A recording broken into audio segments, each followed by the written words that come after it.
Hi guys, welcome to another episode of The Crazy World We Die In. Now this video is going to talk about the actor Gene Hackman, who has sadly passed away. Now Gene Hackman had a career that spanned over 5 decades. He starred in over 70 films and he was very well known for a number of different roles. For me it was Superman, where he played the role as Lex Luthor, which I'm going to talk about a bit later.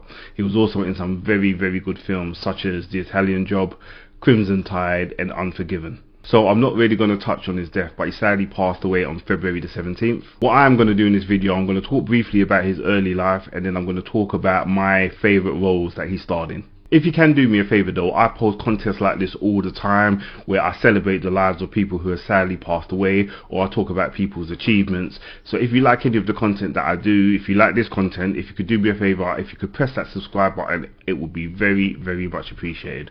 Give this video a like as well, and please feel free to leave any comments. I'll remind you again at the end anyway, because that's the sort of guy that I am. Gene Hackman was born on January the 30th, 1930, and it wasn't until he was 10 years old that he decided that he wanted to be an actor. So sticking with his early life, when he turned 16, he actually joined the United States Marine Corps. Now, at the time, a lot of people who joined the Corps lied about their age, and Gene Hackman was no different. He was 16 years old and he lied, and he basically got accepted into the Corps. And he served in the Corps for a period of time. He was actually a radio field operator, and he served in Hawaii, in Japan and also in China. Now I'm just going to talk about his time in China briefly. Now he was stationed in certain areas of China, including Shanghai, and at this time it was in the middle of the Chinese Civil War.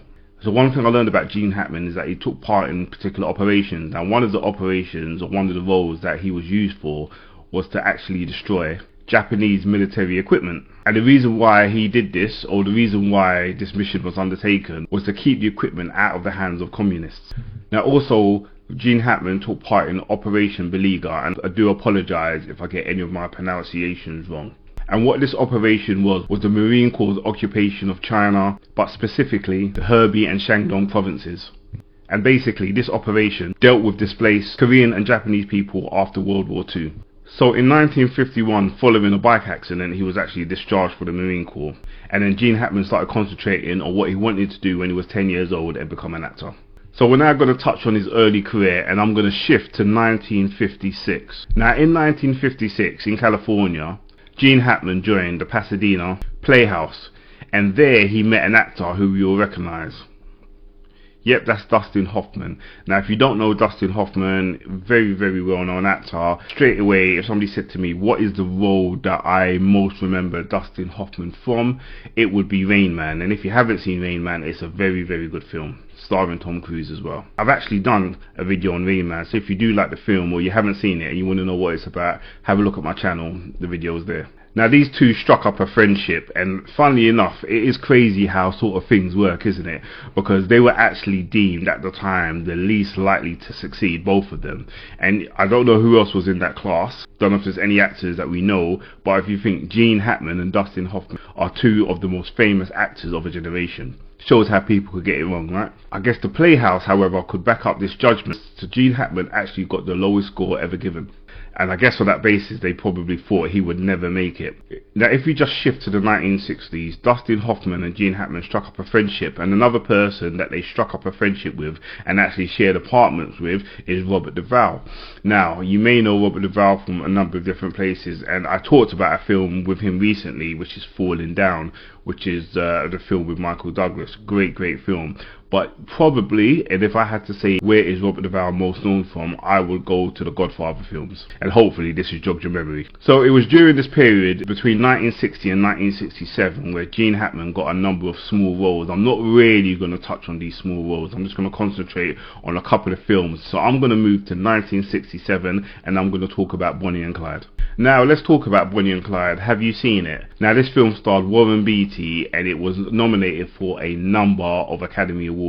Now if you haven't seen this film, let me give you a brief synopsis. So it's about Bonnie and Clyde who basically meet and decide to turn to crime, and they cause havoc doing it. From small time heists to bank robbery, and as time goes on their actions and their exploits become more violent, and then they actually are joined by other people, basically form a gang. And I won't tell you how it ends, but Bonnie and Clyde film has been sort of labelled as having one of the bloodiest endings of any film.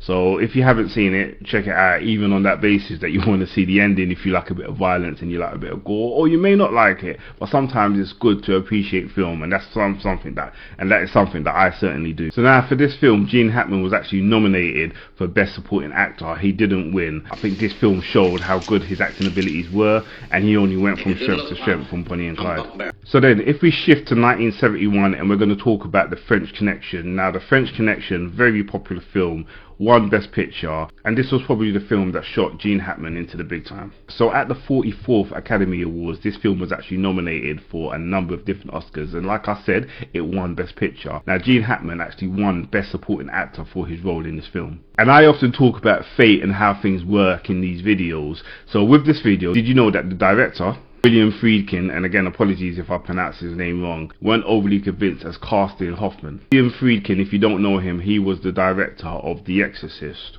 and he strongly opposed casting Hoffman. He actually wanted people like Paul Newman, Jackie Gleason, and Peter Boyle.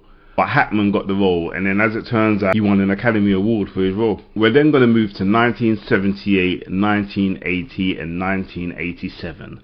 So those are the years that 3 particular films came out. Do you know what those films are? Thought I'll give you a moment to have a think. But those films are Superman, Superman 2 and Superman 4, The Quest for Peace.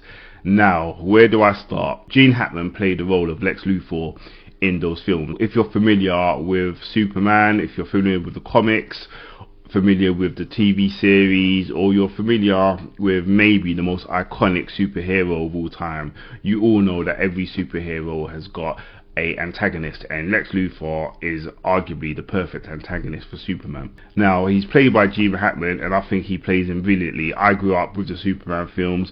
My particular favourite was Superman 2. What was yours?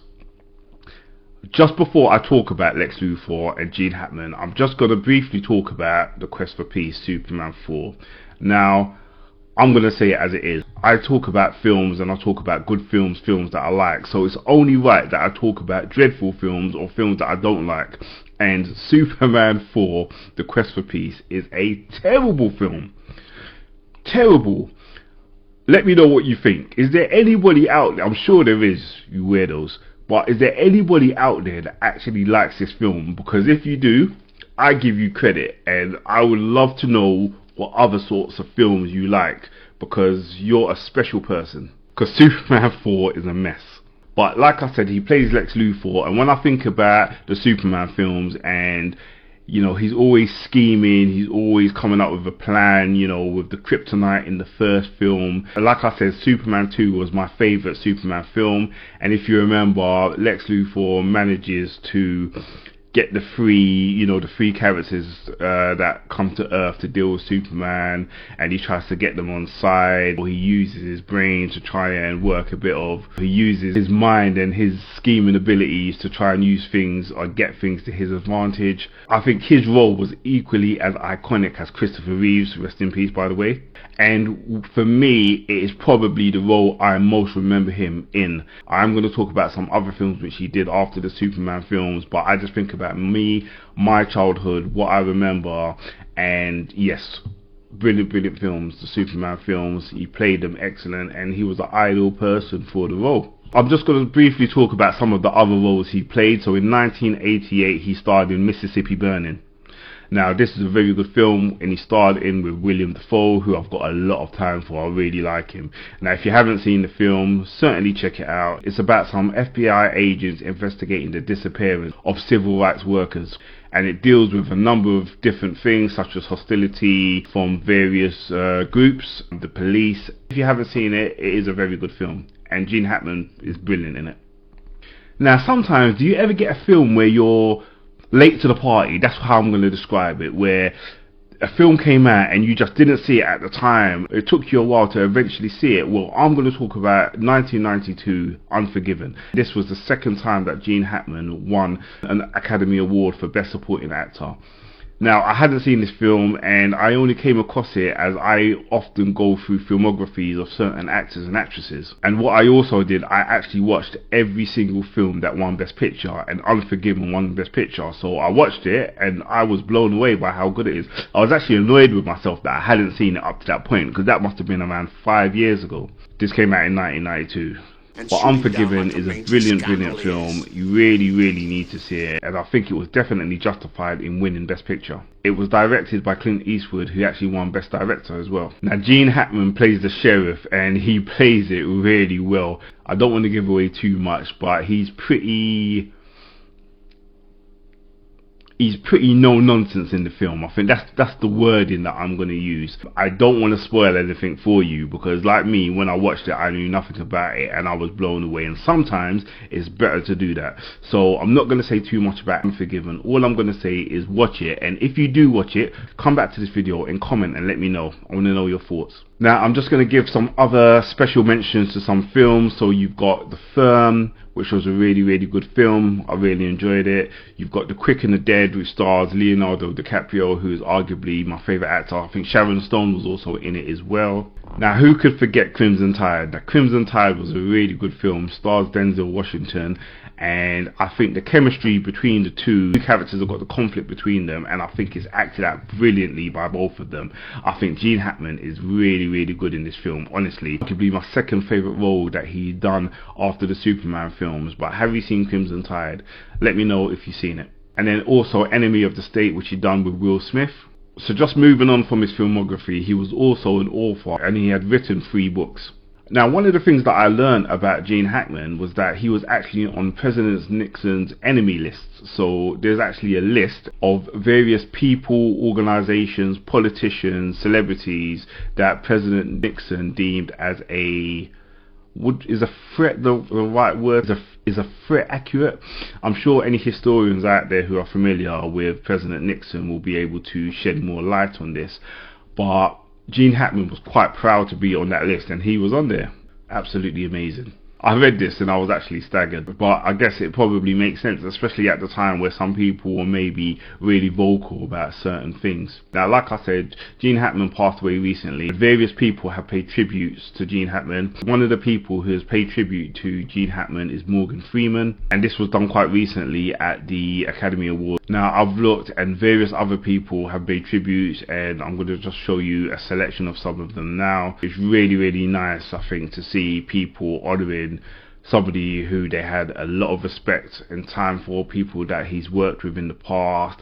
And yeah, I think it's really nice, because one of the things I read about Gene Hackman was that he was meant to be sometimes quite difficult to work with on set, but I think that was him, probably goes back to his military days, and you know, he has a way that he likes to do certain things, a way that he likes to act, and a way that he likes people to be around him. So fair play to him. But again, it just goes to show the level of love and respect that people had for him by the various comments. So guys, that's the end of my short video. I hope you enjoyed it. If you can do me a favor, like I said earlier, if you could like this video, if you could subscribe, if you could comment, I would very much appreciate it. Guys, like I said, I do content like this all the time. Please look at some of my previous videos, and I will see you on the next episode of The Crazy World We Die In. Take care.